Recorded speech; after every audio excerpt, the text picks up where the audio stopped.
Nevertheless, in this mansion of gloom I now propose to myself a sojourn of some weeks. Its proprietor, Roderick Usher, had been one of my boon companions in boyhood, but many years had elapsed since our last meeting. A letter, however, had lately reached me in a distant part of the country, a letter from him which, in its wildly importunate nature,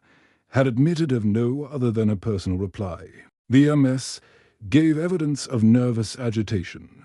The writer spoke of acute bodily illness, of a mental disorder which oppressed him, and of an earnest desire to see me as his best and indeed his only personal friend, with a view of attempting by the cheerfulness of my society some alleviation of his malady. It was the manner in which all this, and much more, was said. It was the apparent heart that went with his request which allowed me no room for hesitation, and I accordingly obeyed forthwith what I still considered a very singular summons. Although, as boys,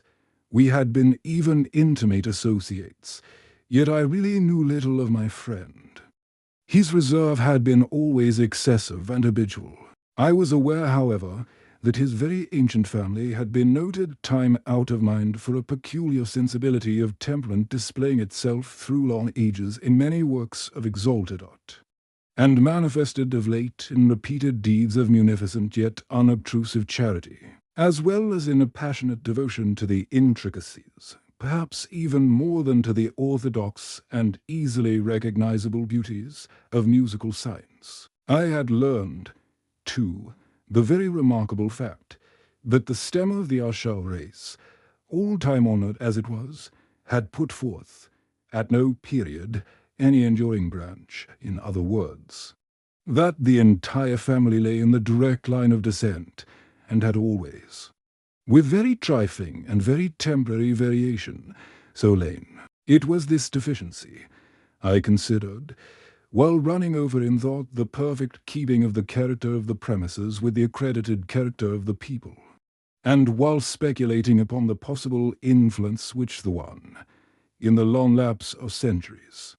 might have exercised upon the other. It was this deficiency, perhaps of collateral issue, and the consequent and deviating transmission from sire to son of the patrimony with the name, which had, at length, so identified the two as to merge the original title of the estate in the quaint and equivocal appellation of the House of Usher, an appellation which seemed to include, in the minds of the peasantry who used it, both the family and the family mansion,